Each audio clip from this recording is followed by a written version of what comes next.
Sherlock includes some standalone tools and managers to assist you with your Sherlock project. If I click on this Materials button here, I'll see that Sherlock has a Laminate Manager, a Material Manager, and a Solder Manager. Let's open the Laminate Manager, where you'll see that we have included in Sherlock an extensive list of different known laminates. I can double click on one of these to view the mechanical properties of that specific laminate. And this is populated by us based off data sheets. It's also good practice before you use a laminate to go through and ensure that the properties are correct for your project. We can also right click and add our own laminates.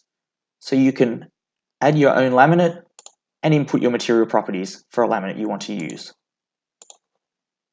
The same goes for the Materials Manager, where we have a list of all of the materials that can be used in Sherlock. Once again, you can double click and view the mechanical properties of that material, as well as right click, copy, or add your own materials.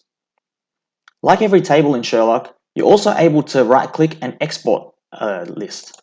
So this table can be exported as a CSV or as an Excel document. Once again, in the Solder Manager, you'll see that Sherlock includes 4 standard solders in here. You can double click to view their properties, as well as right click to add your own. In the Tools drop-down, we have some standalone tools. So a unit conversion tool, a failure rate tool, and a standalone plated through-hole fatigue and solder fatigue tool. If I click on the solder fatigue tool here, you'll see that you can quickly run a sanity check for solder fatigue based off a particular package, a particular thermal profile, and a particular board. And this will give you your stress, your strain energy, and your cycles to failure for that particular package in that temperature cycle and on that board. We also have our Package Manager, which is a growing list containing all of the known packages that are commonly used.